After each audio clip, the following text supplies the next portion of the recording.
Let's go to Morgantown. It's been too long since we have been there. Drake Toll, Locked on Big 12, joining me here. West Virginia head coach Neal Brown was, by all accounts, on the hot seat last year, and there aren't a lot better ways.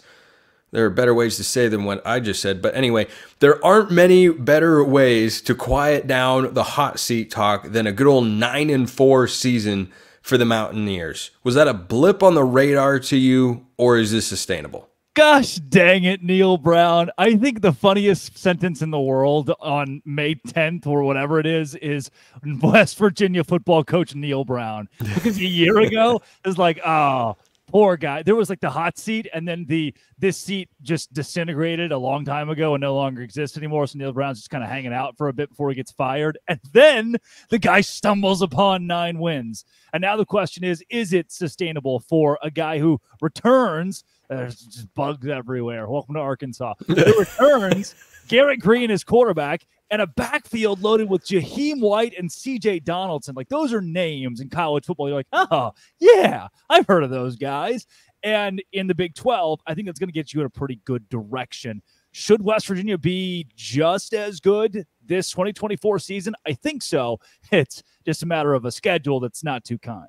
It is not kind. Now, I have a rule. We'll get to the schedule in a moment, but I have a rule here at Locked On College Football, Drake, and that's that I am inclined to like you as a team if you are returning some combination of quarterback, coach, and offensive coordinator. If you give me all three, I tend to like you. Now, Clemson might be the exception because they haven't added a single transfer portal player this offseason. I don't know if I love that when 13 guys have left. They weren't all going to be starters, of course, but we'll see if Clemson. But again, I can't dislike them because you just don't see that level of continuity in college football. Ole Miss is a team I've liked for a long time. Why? Because you got Lane Kiffin, who's the play caller and the head coach. You got Jackson Dart back. Georgia should be the preseason #1 team. You got Kirby Smart. You got Carson Beck. Texas will be very good. I could keep going. So when I see that quarterback, coach returning, I lean towards, hey, this should work out. How good is Garrett Green in a Big 12 quarterback class that, frankly, is as strong as it has been in the last few years? Oh, man, I love the idea that Neal Brown and Garrett Green are coming back together, and it feels like West Virginia has used that chip on their shoulder. That was such a funny quote last year at Big 12 Media Days, as his team was picked 14th in the conference, last place. Neal Brown said, "I promise you this," and everybody's kind of on their toes, ready for the big quote, and he goes, "We won't finish last." It's like, oh, what a stupid thing to say. But then they take that 14 mantra and use it to win those 9 games, Garrett Green being at the forefront of that. He was an electric quarterback, could get it down with his legs too, and bringing him back in the offense with a couple of running backs behind him that are as good as they come in the Big 12, I am confident that continuity puts West Virginia in a good place. That said, look at Kyle Whittingham and Cam Rising. Look at Daniels and Leipold. Look at even an Avery Johnson who started a good portion under Chris Kleiman, or Alan Bowman and Mike Gundy, or Rocco Becht and Matt Campbell. There are so many of these in the Big 12 this year. There's so much continuity at the quarterback position that how do you now separate West Virginia from the rest of the league? That's the part that's tough to do.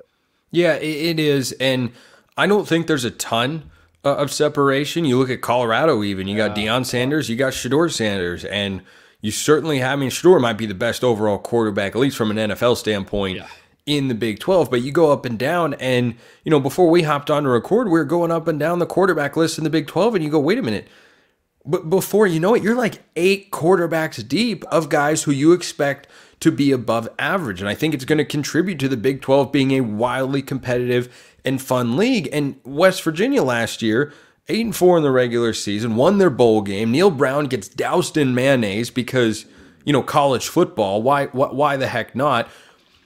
I look at West Virginia's schedule this year, Drake, and if you go to our friends at FanDuel and examine their win total, you see it's 6.5. You're like, well, that's kind of low for a team that had a nice year. Then you look at their schedule and you go, wow, 6.5. That might be generous here. Now, I'm not down on the Mountaineers. They have not had some crushing offseason where they're bringing in high-profile transfers and making all sorts of big moves. It's been fine. It's been solid, but this schedule, Drake, for those who are unaware, West Virginia opens in Morgantown against Penn State. I'm sorry, West Virginia fans, you're going to lose that football game. Penn State's a better team.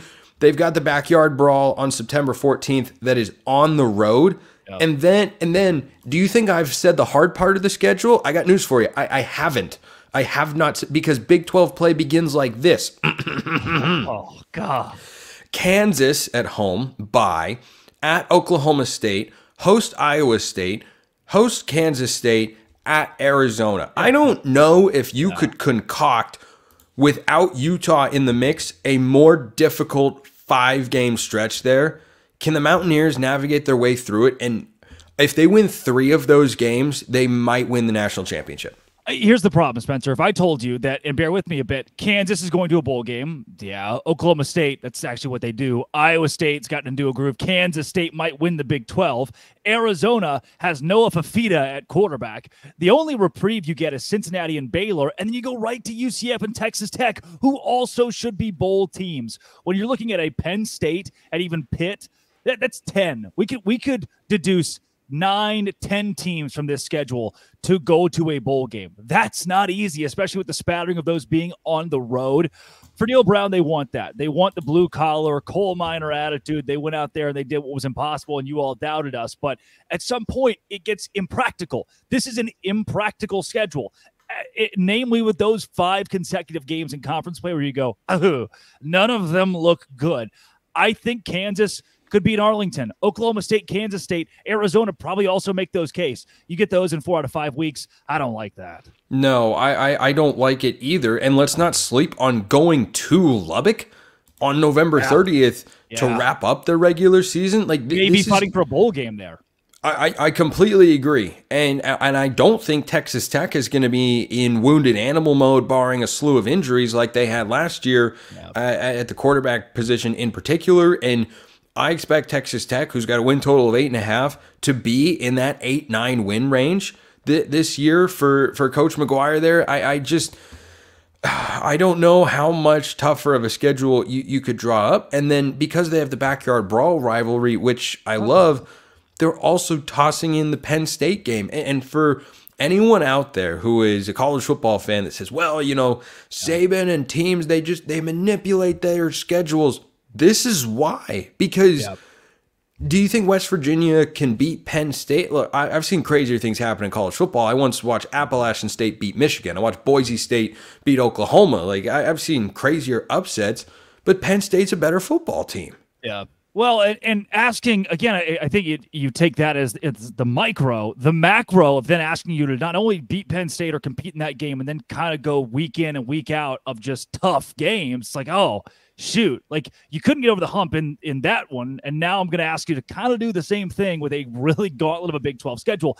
And conversely, let's look at Utah's schedule. I love bringing this up because West Virginia's been here for a decade plus. Utah walks in the conference. Here's a 5-game stretch they get. Arizona State, TCU, who God knows what that'll look like. I kind of like TCU. I don't hate TCU's offseason. I like the Andy Avalos hire. Houston, BYU. Not great. Colorado. They're okay. That's your 5-game. Like Utah looks at that and goes, oh, hell yeah. Welcome to the Big 12, baby. Whereas West Virginia is duking it out with Noah Fafita, Jalen Daniels, and Avery Johnson in consecutive weeks. Yeah, I think that is a stark contrast there. And Utah's got to look at that 5-game stretch, and they probably see it the same way I viewed the pizza we brought home for dinner earlier, and I was incredibly hungry. Let me tell you, the pizza did not have a chance. 3 slices were gone in about 150 seconds. It was just completely one-sided, utter annihilation. Drake Toll, Locked On Big 12, fantastic as always. Thank you, Drake. Yes, West Virginia, I think you're a good football team. Your schedule just kind of sucks. They're the Florida of the Big 12. Why don't we call them that? And that's where we're ending the show, because that's the best thing I've contributed today. Appreciate everyone listening. I'll see you next time. And until then, hope you have a wonderful rest of your day.